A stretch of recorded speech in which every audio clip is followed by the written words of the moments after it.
With Chuck Harold, SecurityGuideTV.com, SecurityGuideRadio.com, and ASISTV.org. My next guest, what's your name, sir? Chris Copenhaver with Proto Security. Patrick Henderson, Proto Security. And spell that, and it's .com for me. What is it? That is correct, yeah, PROTOSSECURITY.com. And where are you guys located? Roanoke, Virginia. All right. So, guard business, Yes. physical security guards, right? Tell us what you guys do, what markets you serve, and...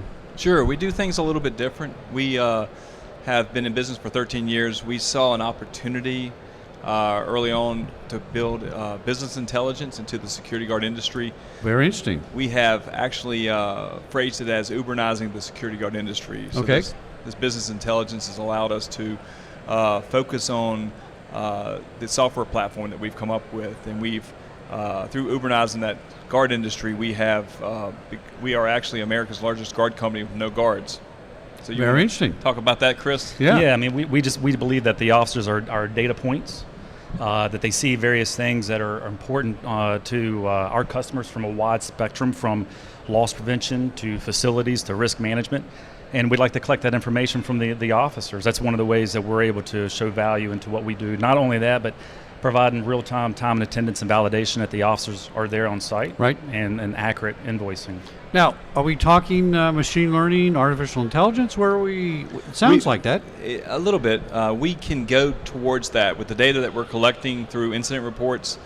We believe we have more control over a third-party security guard than our competitors have over their own guards. And with that data that we're getting, and we look at, like Chris said, a guard as a data point. We're able to collect thousands of incidents and get those in and screen and vet those incidents, and then look at the trending and data mine that information and try to connect the dots among many retailers who are using this service, and the insight you get into repetitiveness, a certain Jeep with a certain license plate showing up at one store and then another, and what you can do with that data, because the guards are that data point, that second set of eyes for that retailer. Instead of just showing up and standing there as a deterrent, we're getting much more out of that security guard, and that's the return on investment to our retailer. And now we're looking at in this conference, we're looking to really push into other vertical markets, and that's really what we're shooting for at this conference. They're kind of an endpoint on the network in a way. Guards are. Yeah.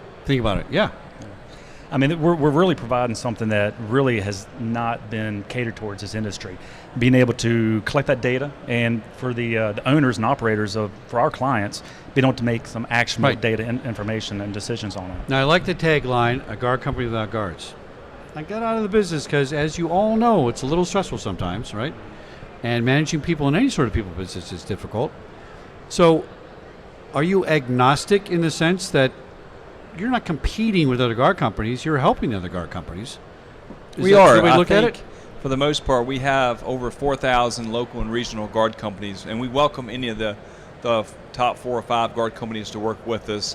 Some see us as competitors, and that's understandable, but we are here to help our customer and to provide the best service, and we are the only ones out there that's providing 100% transparency. The data that we're collecting, we not only use it to better serve our clients, but our clients get every single piece of that information.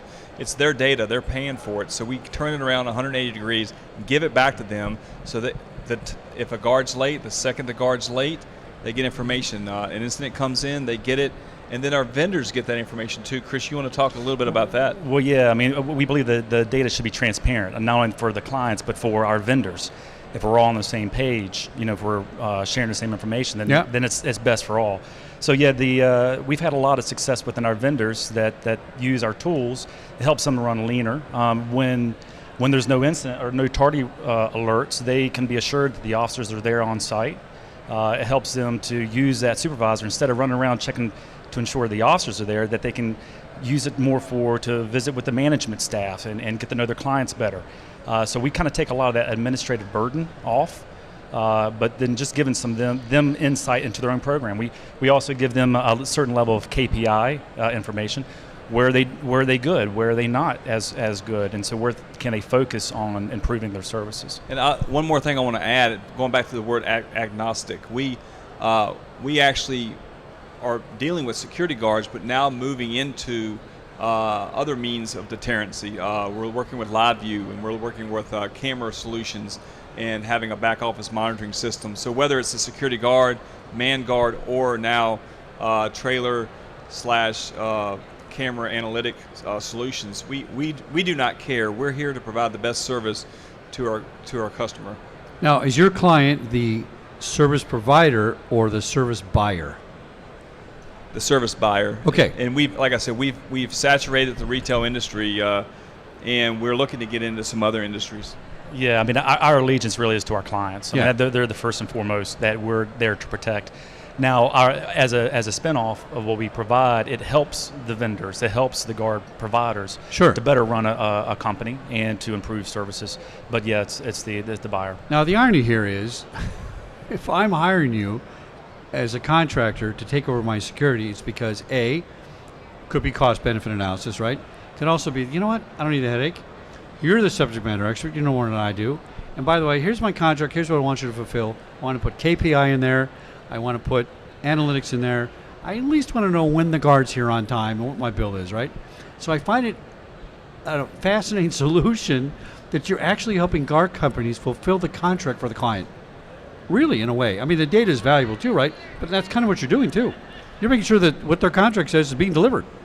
Absolutely, and one of the things that we're seeing is, we're actually really getting we get a lot of excitement from the local and regional guard provider who has been trying to break into that corporate retail client for years, and they service them well, but someone from a national perspective needs to have that account, and we've been able to get that account from that buyer, and then be able to get these guard companies in there. And again, from our perspective, it's very easy to work with these guard companies because there's very few layers of overhead. Right. Yeah, and the other thing I would add too is, from security providing a service, there's two forms. I mean, there's the actual the functionality, operations of security, but there's also the business of security. A lot of times the loss prevention professionals, they're in charge of budgets, they're in charge of investigations, they're in charge of many things that's from an operational corporate level requirement. And so we speak that language, and that's really where we all add value in its service, is not only providing a portal into the program, but being able to help them track their budgets, being able to give them that analytic look into what type of incidents are going on in their locations. So understanding the business of the security program is where we excel at as well. I could see you guys becoming a client of a big box company. It's a value added for my sales force. Hey, we hired a third party to verify our performances and gather data and help us make analytical decisions. I mean, is that something in your business model you consider? Yeah, large retail, and that's where our let's say is the at. big guard company that got the contract with retail wants to put you on their team instead of you being on the retail company team. You know That's what I mean? very interesting. And the largest retailer there is out there, and I'm not going to mention any names, came to us. They did not want another guard vendor. They wanted our software as a service. And Chris can speak to that a little bit. That's been a neat ride we've had with that retailer for probably about 5 or 6 years, Chris. Yeah, and that's an example to your point that it really came from the client. They wanted to have true insight to what's going on in the program, right, showing that the billing is accurate, and they just wanted that data coming from their officers.